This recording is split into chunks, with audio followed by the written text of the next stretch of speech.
Pada video ini kita akan mempelajari inventory management just in time dan costing method yang sederhana dari buku Honger.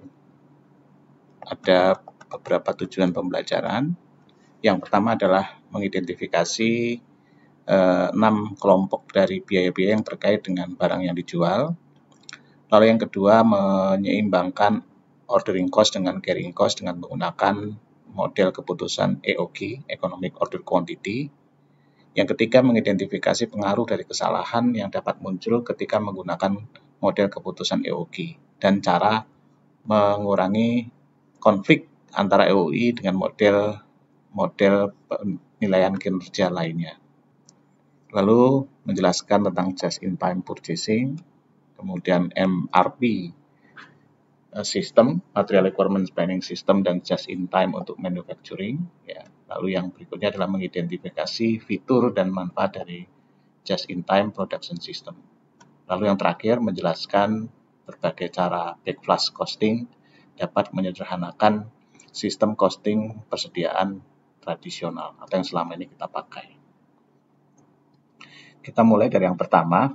Kalau kita lihat dalam suatu perusahaan retail, antara revenue dengan profit itu sangat kecil profitnya. Porsinya sangat-sangat kecil. Artinya apa? Artinya kalau ada peningkatan penjualan ya, dan pengelolaan barang yang dijual akan meningkatkan secara dramatis net income dari perusahaan. Banyak sekali biaya-biaya terkait dengan barang yang dijual. Yang pasti yang pertama adalah pembelian atas barang yang kita jual. Ya. Itu bisa saja termasuk ongkos angkut, kemudian juga diskon, ya, dan sebagainya. Ya.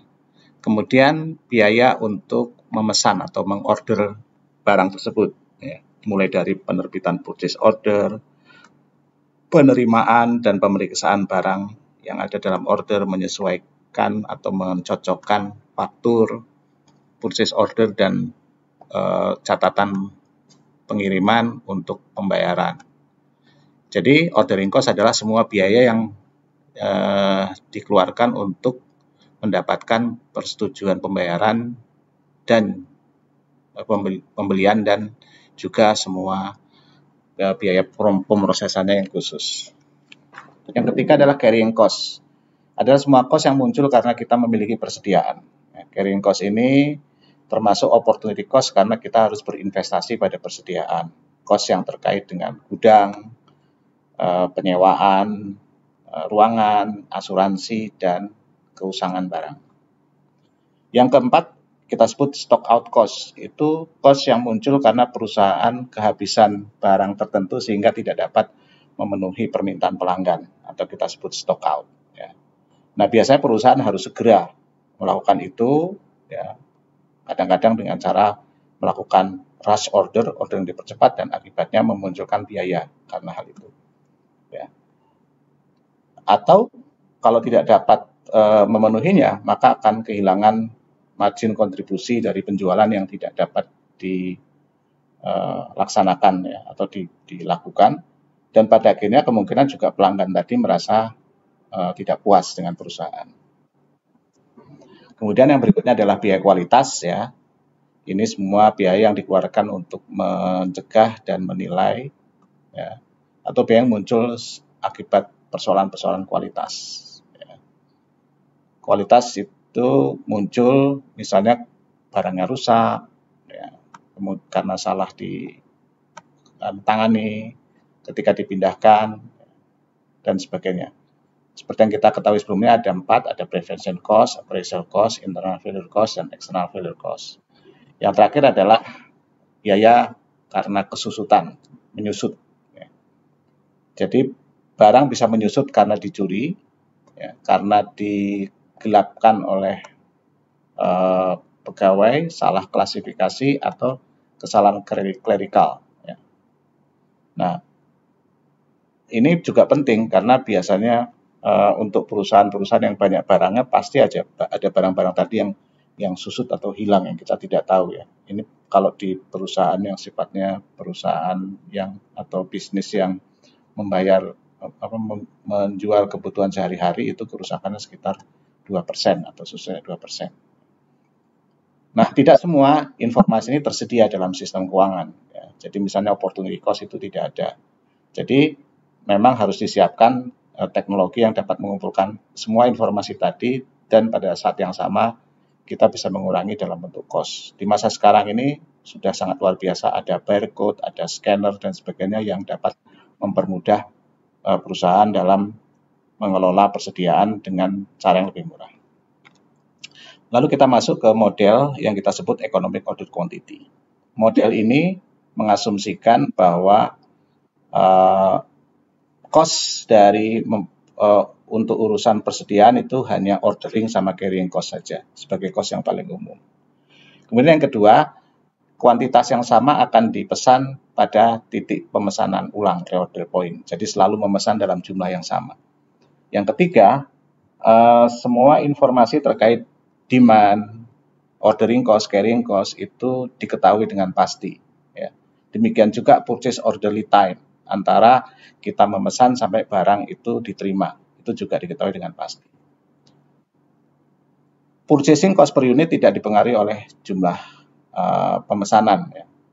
Jadi maksudnya kalau mau pesan kecil, mau pesan besar, maka biaya pemesanan itu akan sama.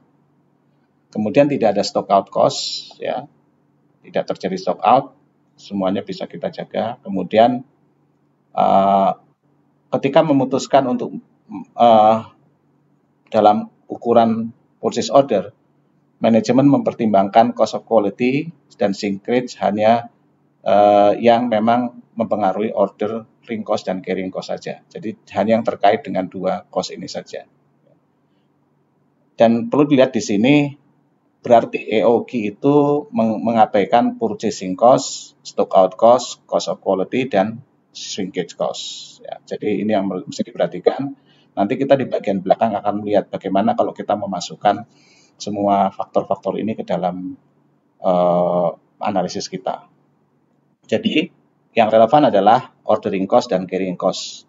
Dan kita mesti tahu bagaimana menentukan jumlah purchase order per periode adalah unit yang diminta atau unit yang akan dijual atau yang akan dipakai selama 1 tahun dibagikan ukuran setiap order D dibagi Q. Kemudian rata-rata persediaan dengan asumsi konstan penggunaannya itu Q dibagi 2. Ya. Karena saldo awal 0, saldo akhir Q, atau saldo awal Q, saldo akhir 0 dibagi 2. Ya. P itu relevan ordering cost untuk setiap purchase order. C adalah carrying cost untuk 1 unit, ya, persediaan. Nah, jadi total ordering cost akan sama dengan jumlah order dibagi biayanya.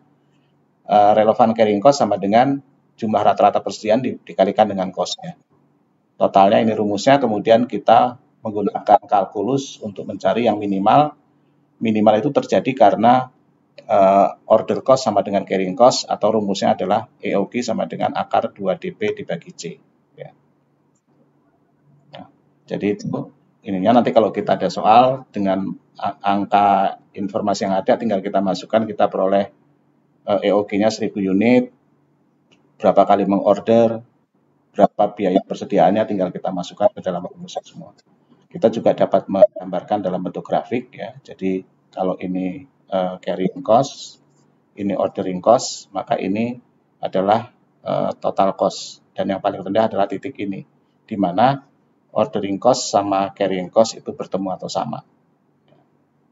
Ini pendekatan kalau kita tadi, sehingga dapat rumus yang di atas tadi dengan pendekatan kalkulus. Setelah kita menghitung berbagai informasi terkait dengan EOQ, maka kita pada tahap berikutnya dapat menentukan kapan perusahaan itu memesan persediaan ketika kita sudah menetapkan EOQ-nya berapa, yang kita sebut reorder point. Jadi reorder point itu dihitung dengan cara berapa lama lead time-nya dalam minggu atau periode tertentu dikalikan dengan jumlah unit yang dijual pada periode tersebut. Jadi di sini misalnya dalam kasus tadi ada 2 minggu waktu pengiriman dan setiap minggu menggunakan 250 unit, maka kita akan mereorder barang ketika barangnya persediaan kita pada 500 unit. Kita dapat lihat pada grafik berikut. Jadi ketika kita reorder, barang datang 1000 kemudian dipakai terus pada titik 500 maka kita akan melakukan pemesanan. Barang dipakai terus habis, ketika habis barang datang. Demikian seterusnya. Nah, dalam kasus ini kita mengasumsikan bahwa kita itu menggunakan barang tadi konstan, konsisten. Ya. Pada kenyataannya, ada ketidakpastian terhadap demand, atau juga ketidakpastian terhadap waktu pengiriman. Ya. Nah, untuk hal yang seperti itu, maka kita perlu menambah persediaan kita yang kita sebut safety stock. Jadi ini unit yang harus ada di dalam perusahaan di atas reorder ini jumlah kuantitas EOQ ya yang ditetapkan tadi untuk menjadi buffer atau penjaga terhadap kemungkinannya kenaikan permintaan, ketidakpastian lead time, dan tidak tersediaan bahan dari pemasok. Jadi bisa saja pemasok tiba-tiba kehabisan bahan tadi. Ya, ini yang kita sebut safety stock. Nah, bagaimana menentukan safety stock? Ini salah satu cara adalah misalnya kita coba melihat dari sisi ketidakpastian demand. Ya, jadi kita punya kasus sisi misalnya perusahaan setelah mengamati selama beberapa periode mengetahui bahwa kemungkinan demand 200 itu 6%, demand 300 9%, demand 400 20%, demand 500 30%, dan seterusnya. Ya. Jadi di sini kita bisa tahu ternyata 500 itu atau 2 minggu tadi, ya, itu memang pertama dia berada pada min, rata-rata di tengah, dan dia juga mempunyai tingkat probabilitas yang terjadi yang paling tinggi. Kemudian misalnya kita tahu kalau ada stock out, maka perusahaan dapat melakukan rush order ya dengan tambahan $4 per unit. Nah, kita bisa menentukan dengan informasi ini kita coba menghitung dengan berbagai skenario. Kita tunjukkan pada slide atau tab ini Excel atau tabel berikut. Misalnya kita tidak memiliki safety stock sama sekali. Maka apa yang terjadi? Ya, ketika demand sebanyak 600, maka ada stock out 100. Ya. Probability-nya 0,2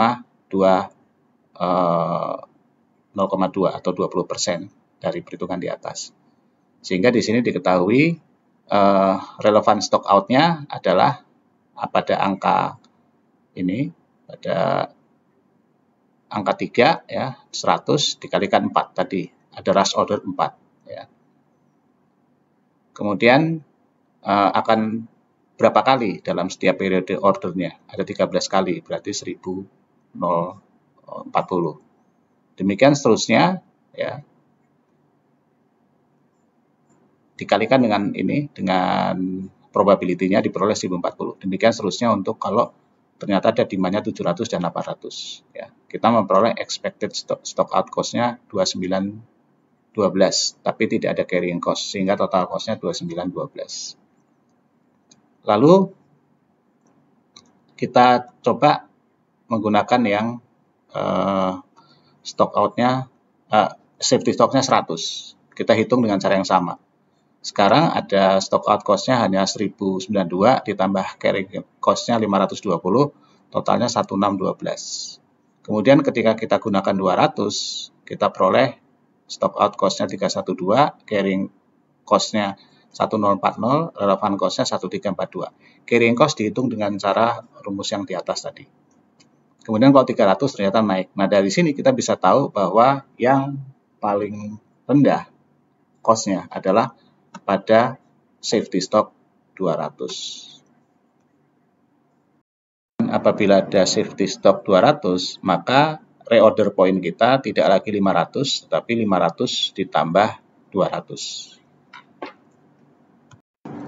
Sekarang kita bahas bagaimana manajer dapat menghitung semua cost yang terkait dengan inventory seperti relevan carrying cost, stockout cost, dan ordering cost dalam analisis ini. Nah, di sini sebenarnya kita bicara dua hal. Yang pertama adalah relevan incremental cost, yang kedua relevan opportunity cost.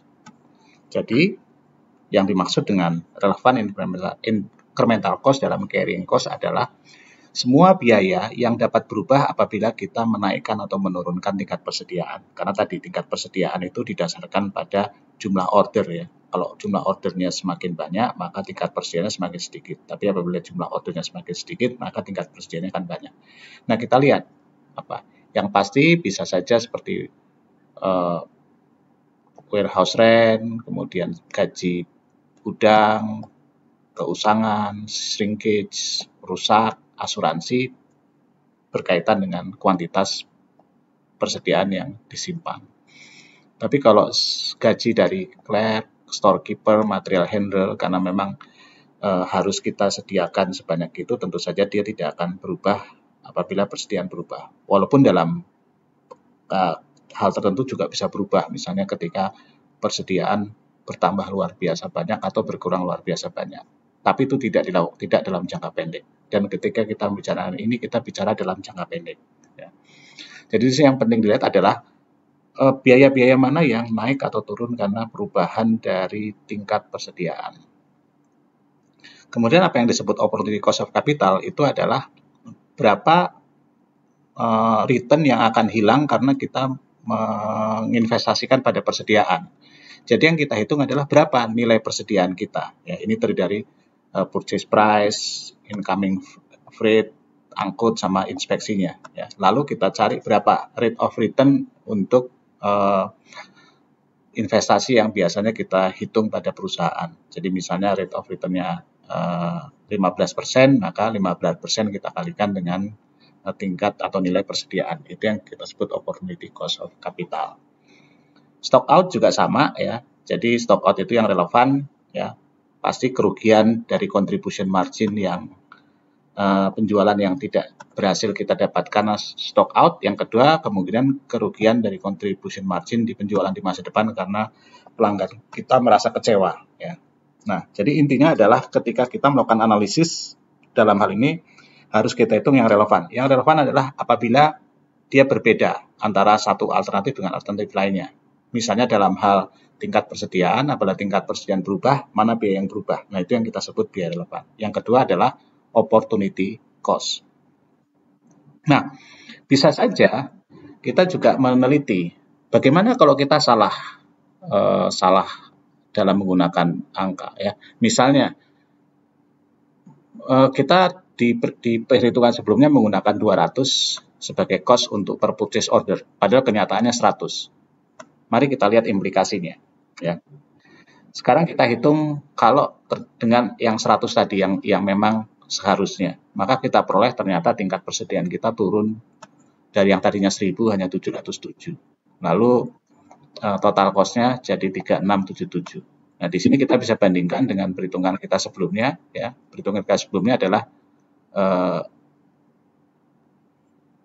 dengan angka yang berbeda tadi 200 ya, diperoleh 3900 ya. Nah, jadi di sini kalau kita pakai 1000, maksudnya kita pakai 1000 ya, maka kita hitung berapa yang 1000 ini seharusnya. Tentu saja dengan angka yang baru. Ternyata kesalahannya 223 atau hanya 7% ya.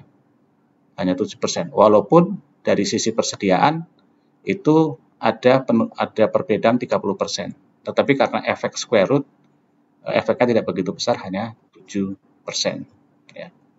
Yang terakhir, terkait dengan EOQ ini, bisa saja model EOQ ini bertentangan dengan penilaian kinerja. Seperti yang kita tahu, pada umumnya penilaian kinerja akan mendorong beberapa perusahaan supaya efisien, dia akan banyak memasukkan persediaan. Jadi tingkat persediaannya lebih tinggi daripada yang berbasis EOQ ini. Akibatnya apa? Akibatnya kita tidak bisa mendorong manajer untuk mengikuti model keputusan EOQ. Nah, dalam hal seperti ini tentu saja yang paling penting adalah bagaimana merancang sehingga kedua model tadi, keputusan EOG dengan penilaian kinerja itu saling bersinergi ya. Misalnya ya, dalam sistem evaluasi kinerja, manajer dibebani dengan biaya investasi atas carrying cost atau required return on investment atas persediaan yang ada. Artinya ada tendensi untuk mengecilkan persediaan sehingga match dengan EOG.